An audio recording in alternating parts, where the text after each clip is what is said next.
की बात है जब भारत की भूमि पर अनगिनत सभ्यताएं फल फूल रही थीं। इनमें से एक थी हड़प्पा सभ्यता, जो सिंधु नदी के किनारे बसे वर्तमान पाकिस्तान और पश्चिमी भारत के क्षेत्रों में पनपी थी। हड़प्पा और मोहनजोदड़ो जैसे नगरों ने अद्वितीय शहरी विकास और सांस्कृतिक उन्नति के उदाहरण प्रस्तुत किए, जिनका रहस्य आज भी अनसुलझा है।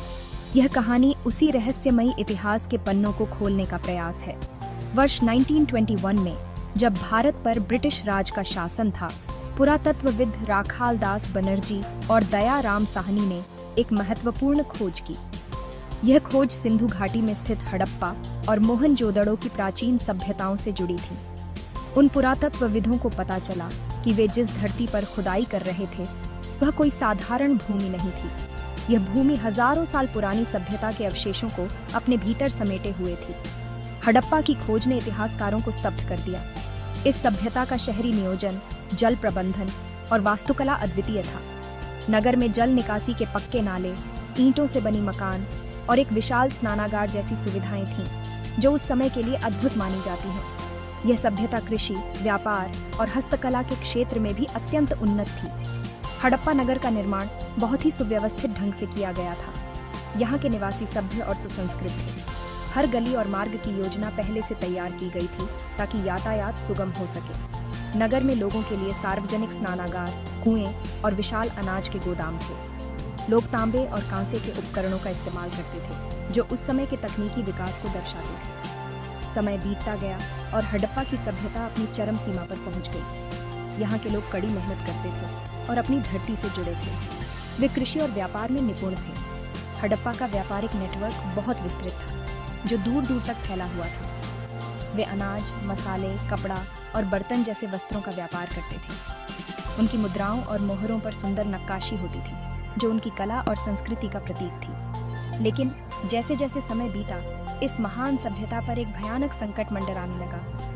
नगर में अचानक असामान्य घटनाएं होने लगी। एक दिन जब नगरवासी अपने दैनिक कार्यों में व्यस्त थे, तभी एक भीषण तूफान ने पूरे नगर को अपनी चपेट में ले लिया। हवा की गति इतनी तीव्र थी कि मकानों की छतें उड़ने लगीं। लोग भयभीत होकर अपने घरों में दुबक गए। तूफान के बाद भी अजीब घटनाएं जारी रहीं। हड़प्पा के कुएं सूखने लगे, फसलें खराब होने लगीं और नगर के लोग बीमारियों से ग्रस्त हो गए। नगर की सड़कों पर डर और अफरा-तफरी का माहौल फैल गया। कुछ लोग मानने लगे कि यह भगवान का प्रकोप है, जबकि कुछ ने इसे दैवीय चेतावनी के रूप में देखा। हड़प्पा के नेता और बुद्धिजीवी नगर की समस्याओं का समाधान खोजने में जुट गए। वे हर संभव प्रयास कर रहे थे, लेकिन स्थिति हाथ से निकलती जा रही थी। नगर के लोग धीरे धीरे नगर छोड़कर जाने लगे।